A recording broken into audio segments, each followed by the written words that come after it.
Assalamualaikum warahmatullahi wabarakatuh. Bismillahirrahmanirrahim. Alhamdulillahi rabbil alamin.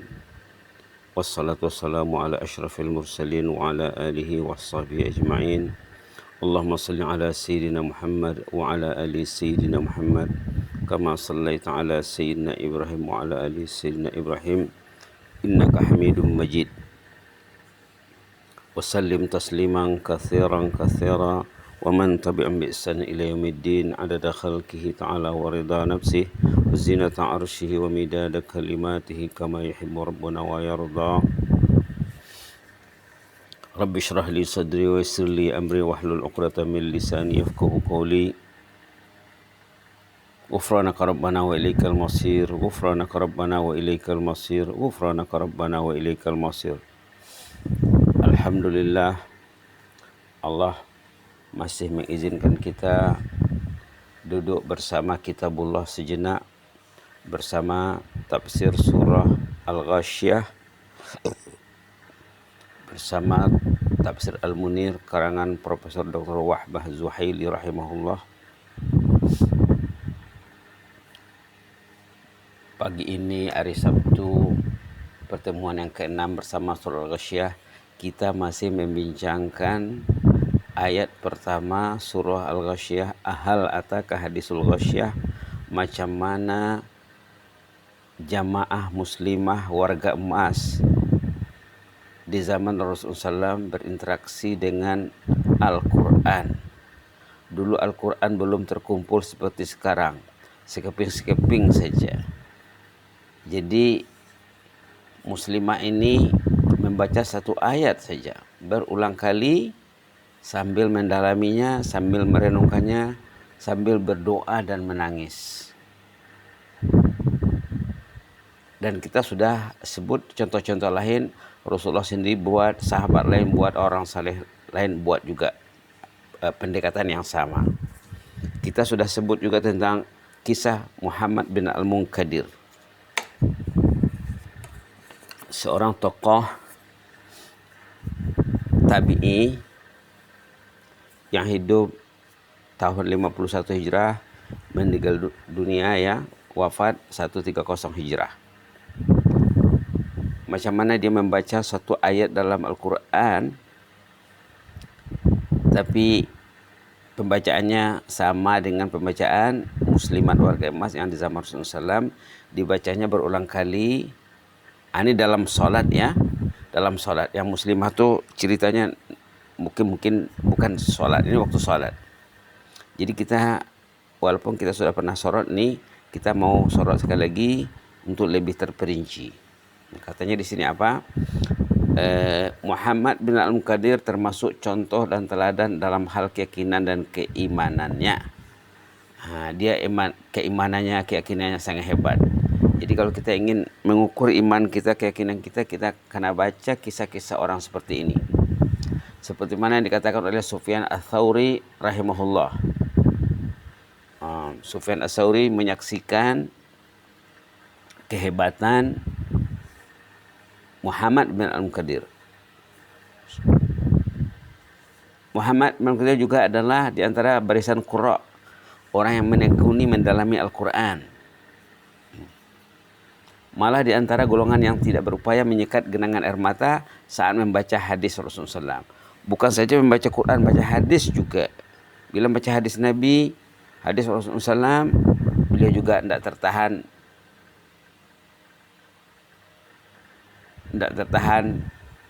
air matanya dari berlinang. Tidak dapat menyekat genangan air matanya. Malah lebih dari itu, Al-Imam Malik rahimahullah juga berkata, Muhammad bin Al-Munkadir adalah penghulu qurra. Kalau pasal membaca Quran, menghayati Quran, mentadabur Al-Quran, Muhammad bin Al-Munkadir lah orangnya, kata Imam Malik.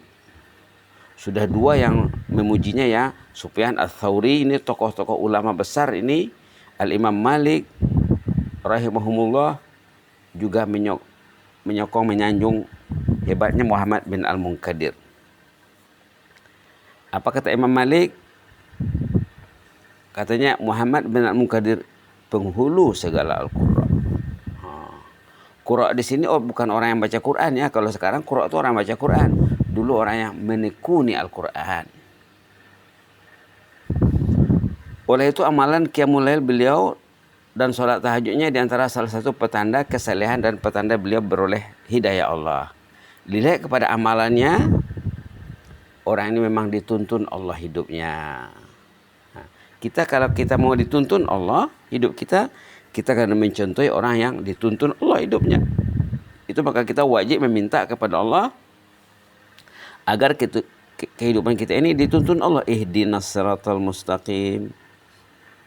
Tuntunlah kami menuju jalan yang betul ya Allah. Macam mana Allah menuntun kita? Bacalah sejarah orang yang dituntun Allah kehidupannya. Di antaranya adalah Muhammad bin Al-Munkadir.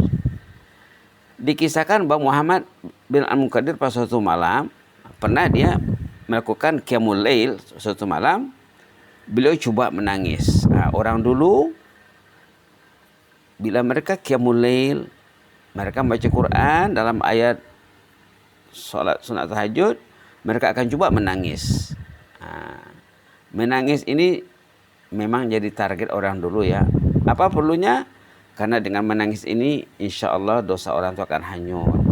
Dengan membiasakan diri menangis waktu bermunajat kepada Allah, waktu bertilawah, orang itu akan layak nanti menjadi salah satu 7 golongan yang selamat nanti di hari akhirat. Rajulun zakarallah khalian fafadat ainah. Orang yang bila dia berzikir kepada Allah dalam solat atau di luar solat, waktu berdoa, waktu bermunajat, keluar air matanya, orang itu nanti akan layak bernaung di bawah naungan Allah, termasuk 7 kategori manusia yang selalu dibincang ya. Akhirnya beliau menangis. Dia mula-mula dicoba menangis, dia baca ayat Quran, menangis. Akhirnya beliau menangis sangat serius. Menangis dengan sangat serius membuat ahli keluarga cemas. Dan ahli keluarga tidak dapat berunding dengan Muhammad bin Al-Munkadir ini.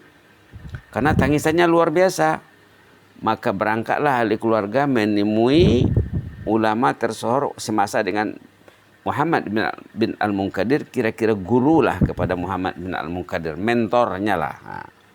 Mentornya. Namanya Abu Hazim Al-A'raj. Ini kita sebut untuk kedua kalinya ya. Kenapa kita ulang-ulang? Karena supaya mudah-mudahan kali pertama kurang kesan, kali kedua lebih berkesan insya-Allah. Abu Hazim Al-A'raj didatangi oleh keluarga untuk membantu merawat Muhammad bin Al-Munkadir. Ahli keluarga menyangka tangisan Muhammad bin Al-Munkadir ini sudah ditompangi, dimasuki oleh entah makhluk halus lah macam mana lah, begitulah kira-kira. Dirasuki syaitan atau begitulah. Begitu pandangan mereka, maka mereka memanggil tuan guru malam-malam untuk datang mengatasi merawat Muhammad bin Al-Munkadir. Sampailah Abu Hazim Al-A'raj di rumah, lalu terjadilah perbualan berikut. Apa kata Abu Hazim Al-A'raj? Kenapa Anda menangis lebih dahsyat dari yang biasa? Menyebabkan keluarga risau melihat Anda.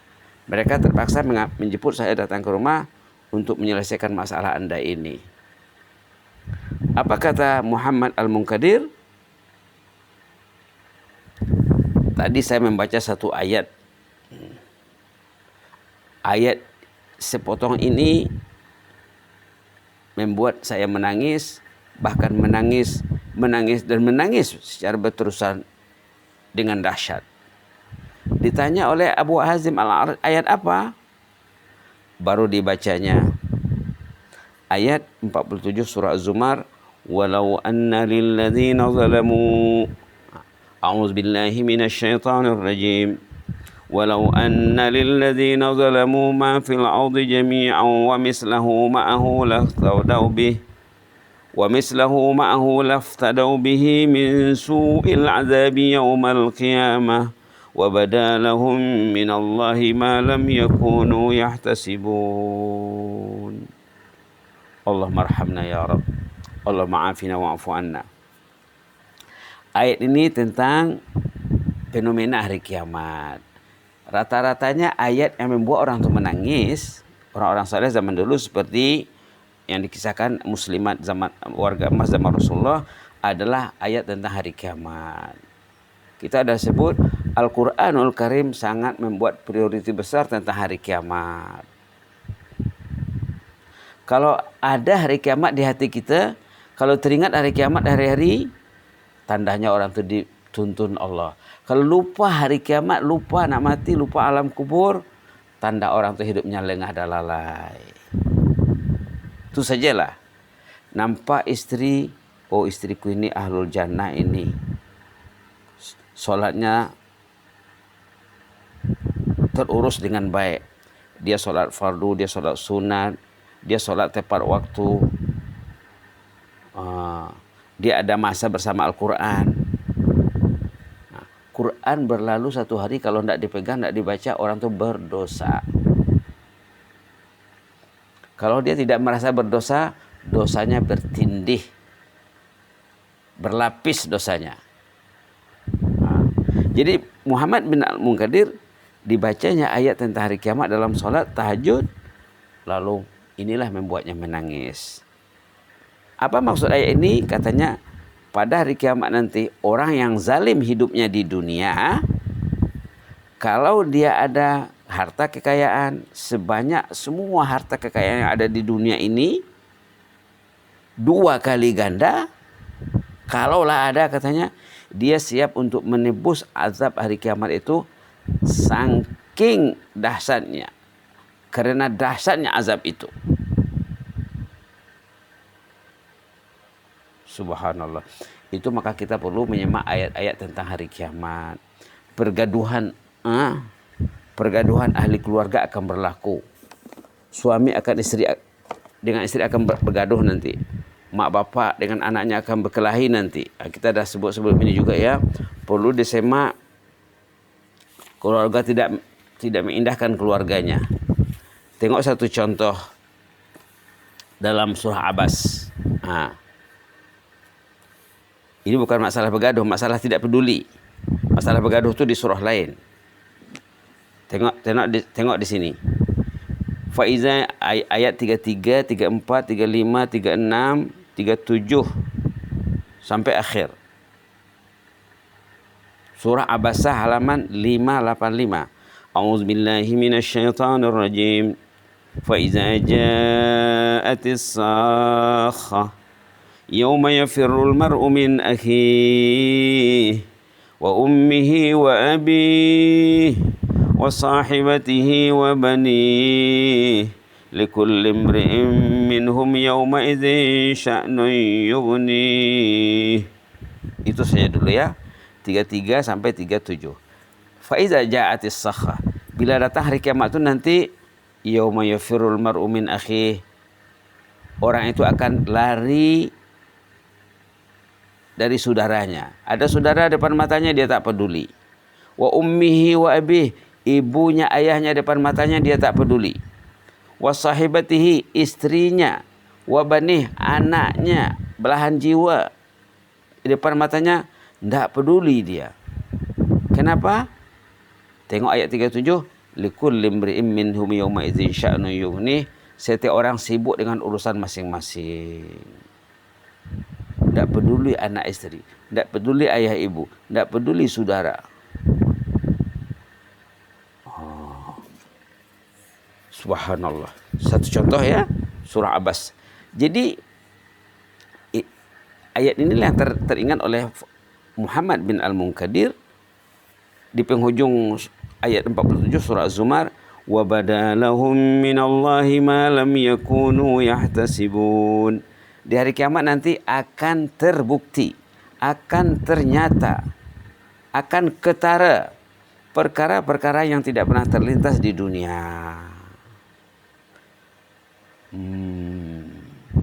benda-benda yang perkara-perkara yang tak pernah terfikir di dunia akan nampak nanti di sana.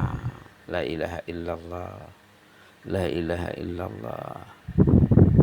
Orang yang badannya sehat waktu hidup, ternyata nanti di sana cacat.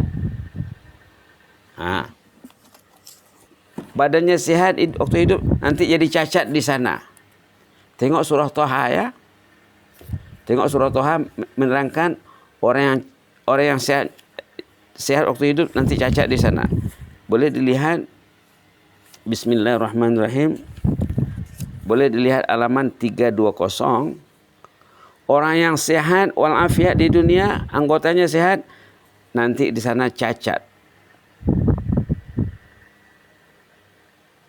Ayat berapa? 124, 125 dan seterusnya. Surah Toha halaman 320. A'udzubillahi minasyaitonir rajim. Wa man a'rada 'an dzikri fa inna lahu ma'isyatan danka wa nahsyuruhu yaumal qiyamati a'ma. Qala rabbi lima hasyartani a'ma wa qad kuntu basira. Qala kadzalika atatka ayatuna fanasitaha wa kadzalikal yawma tunsa. Nas'allahu al-afiyah. Ayat ini patutnya ya, ayat surah Toha ini patutnya melekat di hati setiap ahli keluarga. Suami karena paham ayat ini, istri karena paham, anak-anak karena mengerti ayat ini. Kalau tidak nanti dikhawatiri orang tu termasuk orang yang cacat nanti di sana. Tengok di sini. Wa man a'rada an zikri. Siapa yang tidak peduli Al-Quran, tidak peduli zikir, tidak ada agenda Al-Quran dalam kehidupannya sehari-hari, tidak ada agenda zikirnya, fa inna lahu ma'isyatan danka, orang ini akan hidupnya susah. Susah tu, orang yang tak pegang Quran tu dia susah sebenarnya, tapi dia tidak peduli. Orang yang buang masa itu susah sebenarnya, tapi dia tak peduli. Dia susah tapi tidak merasa susah, lagi susah ya. Subhanallah. Itu di dunia.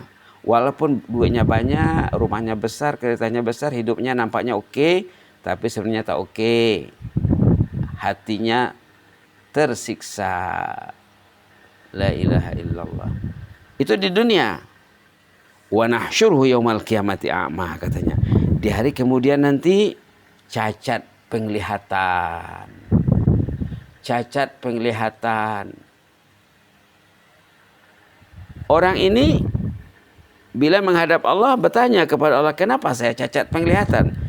Qala rabbi lima hasyartani a'ma wa qad kuntu basira. Ya Rabb, kenapa saya ini cacat penglihatan ini? Dulu di dunia saya tidak cacat. Ingat ya. Jawabannya ayat 126 halaman 321. Kenapa anda cacat di akhirat? Kenapa orang itu cacat? Dia tanya Allah, kenapa sekarang saya cacat? Macam mana saya nak bergerak di hari kiamat? Menghadap mahkamah Allah. Apa keterangannya di sini?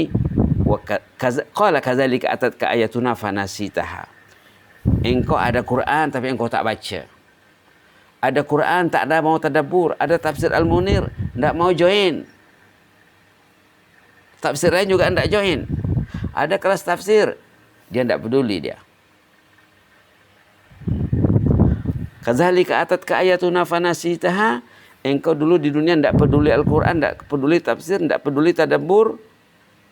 Seakan-akan engkau lupa Al-Quran, lupa kelas, lupa tadabbur. Wa kadzalikal yauma tunsa. Hari ini lupa pasang mata. Dulu lupa Al-Quran, sekarang lupa kasih mata. Lupa lawan lupa. La ilaha illallah. La ilaha illallah. La ilaha illallah. Sedikit saja ya. Jadi inilah yang difikirkan oleh Muhammad bin Al-Munkadir. Lalu dia menangis, ditanya oleh Abu Hazim Al-A'raj, mentor yang coba menjinaki hatinya, kenapa anda menangis? Saya tadi terbaca ayat Quran surah Az-Zumar ayat 47, tidak tertahan lagi air mata saya, derai berlinang, membasahi pipi. mendengar komentar Muhammad bin Al-Munkadir yang menangis karena membaca satu ayat saja yang dibuat pendekatannya penghujung ayat itu ya, wa badalahum minallahi ma lam yakunu yahtasibun. Mendengar komentar ini, guru yang coba merawat Abu Hazim turut serta menangis, malah keduanya sama-sama menangis. Menurut keterangannya, gurunya lebih dahsyat lagi menangisnya. Tangis yang positif ini ya, tangis yang positif. Teringat dulu cerita Abdullah bin Abbas bersama sahabatnya. Abdullah bin Abbas, dia mendengar azan, dia menangis. Menangis.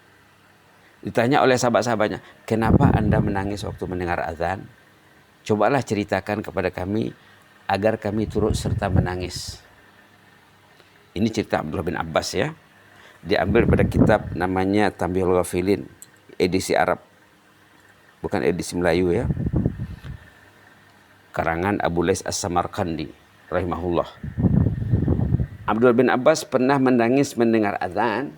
Lalu ditanya oleh sahabat-sahabatnya, wahai anak paman Rasulullah SAW, kenapalah Anda menangis?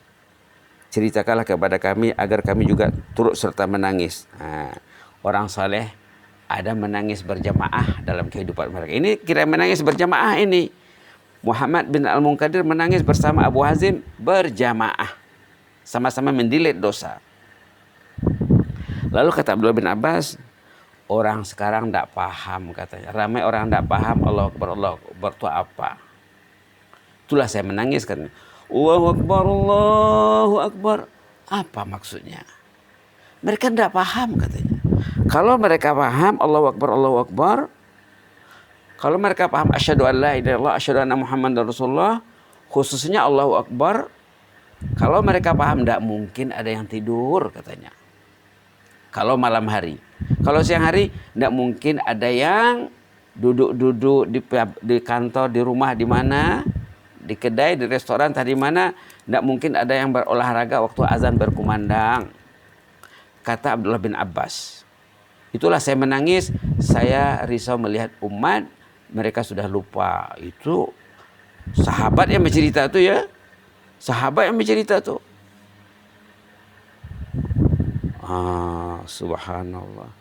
Ditanya oleh jemaah, apa maksud Allahu Akbar itu rupanya? Kata Abdullah bin Abbas, Allahu Akbar itu ada dua makna. Ada makna literal, ada makna yang tidak literal. Ada makna tersurat, ada makna tersirat.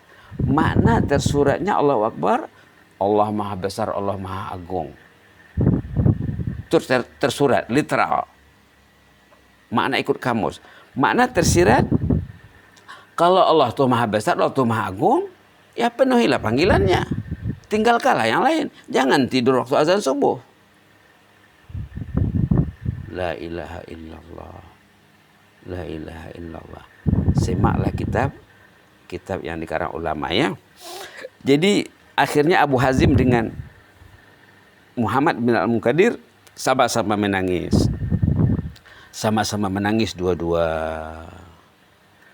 Tersentuh hatinya. Mendengar komentar muridnya. Dengan keterangan murid, si guru pun menangis dua-dua. Malah akhirnya Abu Hazim pun turut serta menangis bersama Muhammad bin Al-Munkadir. Keduanya menangis dengan dahsyat sekali. Inilah perasaan khauf, yakni kerisauan kepada Allah yang mengganggu keselesaan tidur orang arifin. Orang arifin time tahajud dia mesti tahajud. Time menangis dia mesti menangis. Merangsang mata mereka berjaga malam. Meskipun mereka banyak beribadat, mereka masih menangis lagi. Mereka hampir kepada Allah, mereka masih menangis. Para solihin berjaga malam merawat diri mereka dengan sholat dan Al-Quran dan berdoa sehingga nafsu dan diri mereka berada pada jalur istiqamah. Jadi elemen mereka, tuning mereka, kalau kata orang Indonesia setelan ternyata. Setelannya stabil, tuningnya stabil, elemennya stabil. Dengan apa? Dengan qiyamul lail. Oleh itu setiap diri mereka menggesah perkara yang baik nafsu mereka mendorong untuk berbuat yang baik. Bila teringat qiyamul lail, cepat qiyamul lailnya.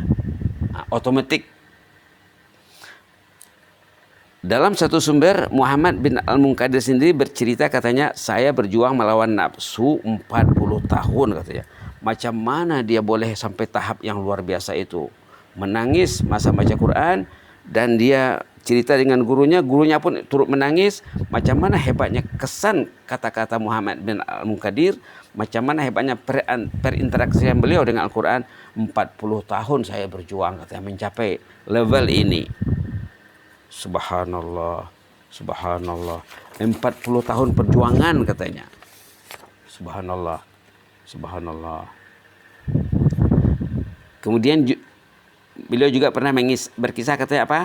Pada malam hari perasaanku dibalut kerisauan dan kecintaan yang mendalam kepada Allah. Di malam hari. Pada subuhnya perasaanku masih dibalut kerinduan. Subuhnya dia rindu, padahal malam hari dia beribadat. Subuhnya rindu. Orang yang tidak tahajud malam hari, tidak pergi semayang ke masjid subuh hari, tidak merasa rindu, tidak merasa gundah gulana, tidak merasa terhijab dari Allah. Subhanallah, subhanallah. Ada kisah orang saleh zaman dulu ya. Pagi hari jamaah datang ke rumahnya melawat. Didapati tuan rumah sedang menangis. Ditanya orang yang datang melawat, datang berziarah nih, tuan rumah kenapa menangis ya? Adakah tuan baru mendengar berita keluarga ada orang yang meninggal, orang yang tersayang, kekasih yang dekat di hati meninggal? Indah katanya, saya menangisnya bukan karena ada yang meninggal dunia, bukan katanya. Adakah tuan sakit? Orang lain tidak tahu yang keadaan yang tuan alami. Tuhan saja yang tahu penderitaan yang dirasa oleh diri sendiri. Orang lain tak terasa penderitaan Anda. Saya sehat kok katanya. Loh, kenapa Tuhan menangis? Tidak ada yang meninggal, tidak ada yang sakit, tapi Tuhan menangis. Apa jawabannya? Tadi malam saya tak sholat tahajud. Saya tak baca Quran. Allah murka sama saya. Saya terusir, saya terdinding, saya terhijab. Saya malu kepada Allah, saya takut kepada Allah. Kenapa saya terhijab? Mungkin saya pernah buat dosa, dosa itulah yang menghijab saya. Itulah saya menangis, mendilit dosa saya ini. Mudah-mudahan besok malam saya akan tahajud. Subhanallah, subhanallah. Mudah-mudahan ada manfaatnya ya. Mudah-mudahan. Yang penting kita perlu berinteraksi dengan kisah salihin.